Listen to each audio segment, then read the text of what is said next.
Welcome guys, आपका एक बार फिर से स्वागत है हमारे इसी यूट्यूब चैनल पर। दोस्तों, आज मैं लेके आया एक गीज़र की नई वीडियो कि हमारे पास एक गीज़र आए जिसकी सप्लाई ऑन करने पर ये इंडिकेटर ऑन हो जाता है, लेकिन पानी गर्म नहीं कर रहा है। साथ ही साथ जब हम इसकी टेस्ट पेन से टेस्टिंग लेते हैं तो ये टेस्ट पेन में भी लाइट दिखा रहा है, इसका मतलब ये करंट दे रहा है। दोस्तों, गीज़र में करंट भी आ रहा है और दोनों इंडिकेटर भी ऑन हो रहे हैं, लेकिन पानी गर्म नहीं हो रहा है। इस पे क्या प्रॉब्लम हो सकती है, आज हम इस प्रॉब्लम को शॉर्ट आउट करेंगे।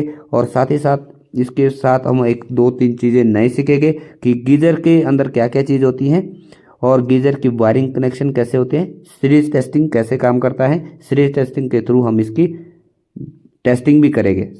तो गाइज, इसका जो बॉटम के साइड कनेक्शंस है, इसमें जो कवर लगा हुआ है जहाँ इंडिकेटर वगैरह है, इसके स्क्रू हम चारों स्क्रू को खोल लेते हैं। चारों स्क्रू को खोलने के बाद ऊपर वाले जो इसका कवर है इसको धीरे से बाहर निकालना है ताकि अंदर डैमेज ना हो इंडिकेटर वगैरह।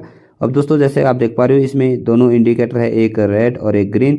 जो ये वाला हमारा नीचे का ये कवर है, इसको बाहर निकाल लेते हैं और दोनों इंडिकेटर को भी हम बारी बारी से बाहर निकाल लेते हैं। रेड को बाहर निकाल दिया हमने, अब हम इसको ग्रीन को बाहर निकाल लेते हैं। इसको निकालने के बाद ये वाला कवर हम साइड में रखते हैं।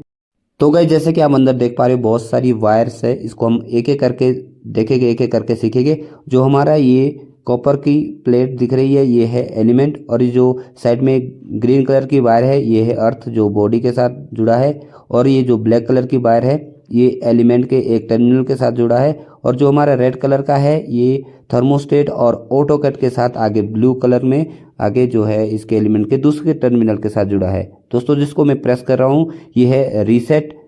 ये कई बारी जो है गीजर रीसेट के लिए जाता है, इसके प्रॉब्लम इसकी सॉल्व हो जाती है। तो पहले देख लेते हैं इसकी प्रॉब्लम सॉल्व हुई है या नहीं। दोस्तों, जैसे आप देख पा रहे हो, ये इंडिकेटर तो ऑन हो चुके हैं और करंट भी शो नहीं कर रहा है, लेकिन प्रॉब्लम इतनी छोटी नहीं है। प्रॉब्लम इसकी तब सॉर्ट आउट होगी जब हम इसकी सीरीज टेस्टिंग के थ्रू इसको चेक करेंगे। तो गाइज, हम सबसे पहले ये जान लेते हैं कि सीरीज टेस्टिंग होती क्या चीज़ है, सीरीज टेस्टिंग कैसे बनाते हैं, सीरीज टेस्टिंग बल्ब कैसे तैयार करते हैं। सबसे पहले हम इसको समझ लेते हैं। तो गाइस, सीरीज टेस्टिंग बल्ब बनाने के लिए सबसे पहले जैसे हमने लिया एक बल्ब, जो हमने सिंपल बल्ब लेना है 100 वाट का, और उसमें हमने दो वायर, सिंपल दो वायर जोड़नी है। जैसे हमारे पास एक वायर आ गई, इसको हमने डायरेक्ट उठा के एक टर्मिनल के साथ जोड़ दिया। उसके बाद हमने दूसरी वायर को उठाना है और डायरेक्ट इसकी सप्लाई के साथ जोड़ना है। ये तो सिंपल सी एक दो वायर आ गई। उसके बाद हमने एक अलग से वायर लेनी है। दोस्तों, जैसा कि आप देख पाए, हमारे पास यहाँ पे 3 पिन सॉकेट दिया हुआ है। एक वायर हमने, बात मान लो ये हमारे पास न्यूट्रल है, ये हमारे पास फेज है, तो एक वायर हमने लंबी ऐसे रखनी है। जैसे आपके ये वाली वायर आएगी और ये वाली वायर गई और इसके साथ मिल गई। एक वायर तो डायरेक्ट बल्ब के ले जाएगी। बस दूसरी वायर, जो दूसरी वायर होगी, वो वायर आपस में जो है एक कनेक्शन के थ्रू आगे जाएगी। जैसे हमारे पास यहाँ पे ये एक कॉइल दी है, ये कॉइल बिल्कुल सही है और ये कॉइल बीच में ब्रेक है। तो दोस्तों, जैसे इसका एक टर्मिनल ये है, दूसरी हमने एक वायर लेनी है यहाँ से और ऐसे रखनी है। अब हमारे पास ये जो वायर है उतनी लंबी रखनी है जितने में हमारा सर्किट पहुँच सके। सपोज हमने इसकी टेस्टिंग करनी है, तो ये वाली वायर हम, ये वाला बल्ब की वायर हम उठाएंगे और यहाँ पे लगा देंगे एक साइड को, और ये वाला जो फेज है इसको उठाएंगे हम और इस साइड को लगा देंगे यहाँ पे। अगर हमारा ये बल्ब ग्लो कर दिया, इसका मतलब कि ये सर्किट सही है। अगर हमारा ग्लो नहीं करा तो ये सर्किट खराब है। सपोज हमने यहाँ से ना उठाकर यहाँ से कट कर दिया हमने, और यहाँ से कट कर दिया हमने, और ये वाली बार यहाँ से उठाकर यहाँ पे लगा दी, और ये यहाँ से उठाकर यहाँ पे लगा दी, तो हमारा बल्ब जो है ग्लो नहीं करेगा। जिसका मतलब ये सर्किट खराब है। सीरीज टेस्टिंग सिंपल सी, एक हमने एक वायर को आपस में क्रैक कर देना है, एक वायर के दो टुकड़े बना देने हैं और एक वायर को डायरेक्ट, जैसे हमने फेज को बीच में क्रैक कर दिया और न्यूट्रल को डायरेक्ट आगे पहुंचा दिया बल्ब के लिए, हमने आगे न्यूट्रल को डायरेक्ट पहुंचा दिया बल्ब के लिए, हमारे पास बल्ब हो गया, बल्ब के दो टर्मिनल के लिए। सिंपल सी, कोई भी एक फेज वायर को, जैसे हमने फेज वायर है उसको आपस में दो टुकड़े में विभाजित करना है, न्यूट्रल को डायरेक्ट ले जाना, इसको बोलते हैं हम सीरीज टेस्टिंग। तो गाइस, सीरीज टेस्टिंग बल्ब तैयार करने के लिए हमें ज़रूरत पड़ेगी वायर की और एक होल्डर की और इसके बाद हमें ज़रूरत पड़ेगी कटर या प्लायर, कुछ भी आप ले सकते हैं। तो सबसे पहले तो हम सिंपल सी 2 वायरें काट लेते हैं इसके बल्ब के लिए। तो हम सबसे पहले 2 वायर काट लेते हैं। 2 वायर काटने के बाद हम इसको डायरेक्टली जो है होल्डर में इंसर्ट कर लेते हैं। तो गाइज हमने इंसर्ट कर ली है 2 वायर को और एंड कवर भी लगा दिया है होल्डर का। होल्डर का जो एंड कवर है उसको लगा दिया है और हमारे पास जो सीरीज टेस्टिंग के लिए सिंपल सा एक 2 वायर वाला होल्डर बल्ब तैयार हो चुका है। दोस्तों इसके बाद हमें ज़रूरत पड़ेगी एक सिंपल सा जो 100 वाट का बल्ब होता है। हमने एलईडी बल्ब नहीं लेना है, उसमें टेस्टिंग प्रॉपर नहीं होगी, तो हमने लेना है सिंपल सा 100 वाट का बल्ब लेना है। उसके बाद दोस्तों हमें एक ज़रूरत पड़ेगी एक लंबी सी वायर की, जैसे कि हमने पीछे डायग्राम में देखा था, एक लंबी सी वायर लेनी है और जो 2 होल्डर वाली वायर लेनी है। दोस्तों चलो हमारी टेस्टिंग बोर्ड तैयार हो चुका है। अब अभी इसकी टेस्टिंग लेते हैं। टेस्टिंग के थ्रू हम चेक करते हैं इसका एलिमेंट सही है या नहीं। तो गाइस सबसे पहले तो हम बल्ब की ही टेस्टिंग ले लेते हैं कि बल्ब हमारा सही है या नहीं। कई बार दोस्तों ऐसा भी हो जाता है कि बल्ब खराब निकल जाता है, तो हम टेस्टिंग करने में लग जाते हैं। तो टेस्टिंग करके देख पा रहे हो बल्ब हमारा सही है। अब हम सीरीज टेस्टिंग के लिए बल्ब की जो एक वायर है हम उसको सॉकेट में ही रखेंगे टेस्टिंग के तौर पे, और दूसरी जो एक लंबी वायर हमने ली थी उसका एक टर्मिनल हमने सॉकेट के साथ जोड़ना है। जैसे हमने फेज सप्लाई तो बल्ब के थ्रू जाएगी, न्यूट्रल जो है हमारी एक लंबी वायर के थ्रू जाएगी। इसका एक टर्मिनल हमने वहां पे जोड़ना है, दूसरा टर्मिनल जो है आगे टेस्टिंग के लिए रखना है। दोस्तों जैसे आप देख पा रहे हो एक हमने बल्ब की वायर जोड़ी है, एक लंबी सी वायर की यानी न्यूट्रल जो डायरेक्ट है उसकी जोड़ी है। आप जैसे आप आपस में देख पा रहे हो इसकी टेस्टिंग, ये हमारा सीरीज टेस्टिंग के थ्रू बल्ब हमारा चल रहा है। अब हम इसको जो हमारा गीजर है, गीजर के एलिमेंट की टेस्टिंग ले लेते हैं। दोस्तों गीजर का एक टर्मिनल लेना है और उसकी बॉडी के साथ टेस्ट करना है, जैसे देख पा रहे हो। उसके बाद दूसरा टर्मिनल लेना है और बॉडी के साथ चेक करना है, और अब हम इसकी एलिमेंट की दोनों की टर्मिनल की टेस्टिंग कर लेते हैं। दोस्तों जैसे कि आप देख पा रहे हो हमारा टेस्टिंग करने के बाद ये कोई इंडिकेशन नहीं दे रहा है, सिर्फ हमारे जो इंडिकेटर है वो ग्लो हो रहे हैं, लेकिन हमारा बल्ब नहीं जल रहा है। दोस्तों अगर बल्ब जले या थोड़ा सा डिम जले तो इसका मतलब कि एलिमेंट सही है, अगर बिल्कुल भी नहीं जल रहा है तो इसका मतलब जो हमारा एलिमेंट खराब है। दोस्तों ऐसी जब भी कभी इस तरह की प्रॉब्लम आ जाती है कि हमारा इंडिकेटर दोनों ऑन हो रहे हैं, पानी गर्म नहीं हो रहा है, तो इसका मतलब हमारा एलिमेंट खराब है। जैसे कि आप देख पा रहे हो बल्ब आपस में टच करने के बाद जल रहा है, लेकिन एलिमेंट के दोनों टर्मिनल को टेस्ट करने के बाद बल्ब बिल्कुल भी ग्लो नहीं कर रहा है। इस दोस्तों इसका मतलब कि एलिमेंट खराब है। गाइस अब चलते हैं हम नेक्स्ट स्टेप की ओर। अब हम इसकी वायरिंग कनेक्शन सीख लेते हैं, इसकी वायरिंग को समझ लेते हैं, इसकी वायरिंग कैसे करते हैं। गीजर की वायरिंग करना बहुत ही आसान होता है, इसको हम एक एक करके सीखेंगे इसकी वायरिंग कैसे करते हैं। तो गाइज गीजर की वायरिंग करना बहुत ही आसान है, बहुत ही इजी है, बहुत ही शॉर्टकट तरीके से आप इस वीडियो में सीखोगे। इसमें सिंपल सा क्या है कि आपको पहले ये मालूम होना चाहिए कि गीजर में क्या क्या चीज़ लगी होती है।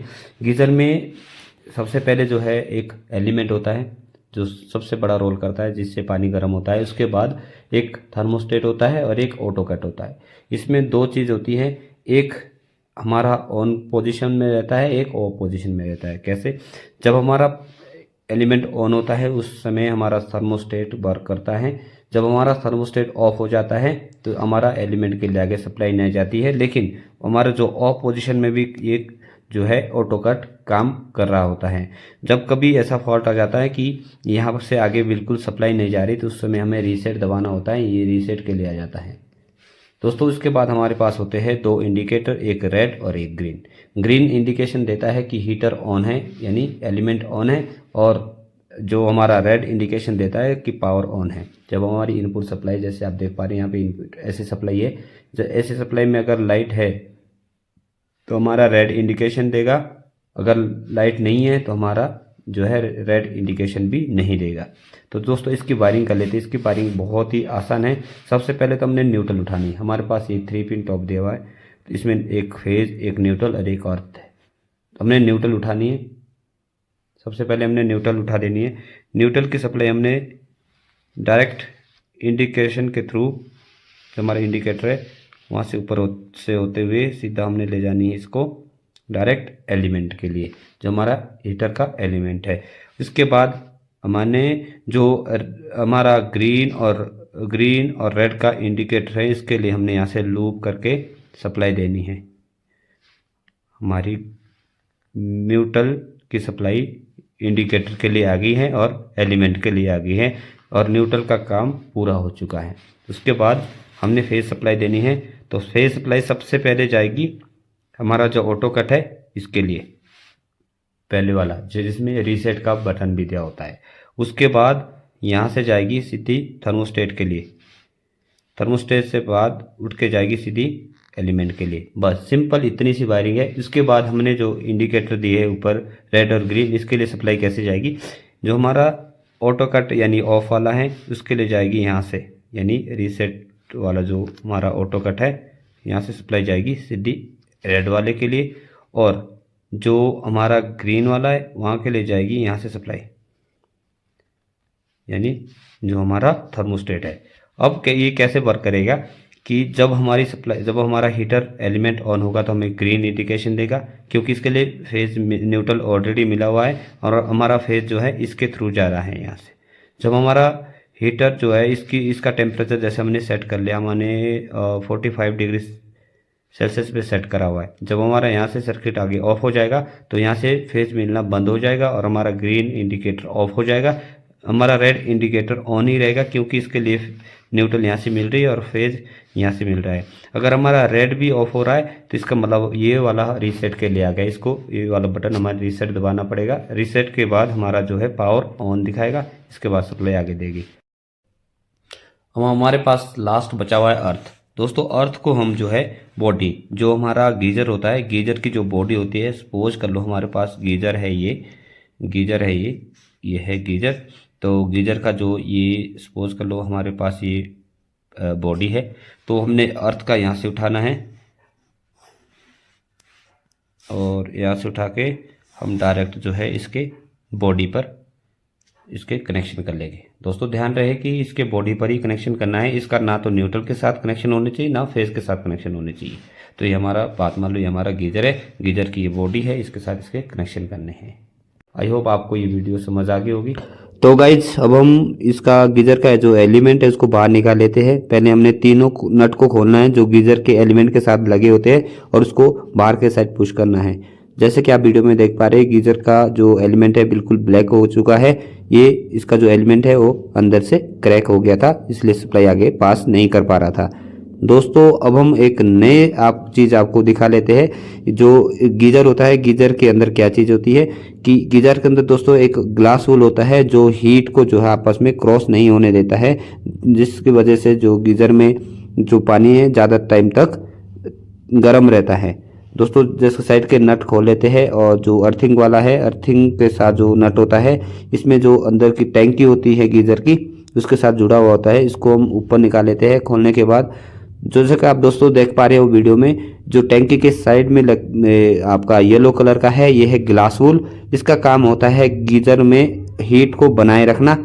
तो दोस्तों आई होप आज की वीडियो आपको पसंद आई होगी, आई होप आपके लिए ये वीडियो हेल्पफुल रही होगी। दोस्तों आपने चैनल को जरूर से सब्सक्राइब करना है अगर आपने चैनल को सब्सक्राइब नहीं किया है। मिलते हैं नेक्स्ट वीडियो के साथ। Thank you.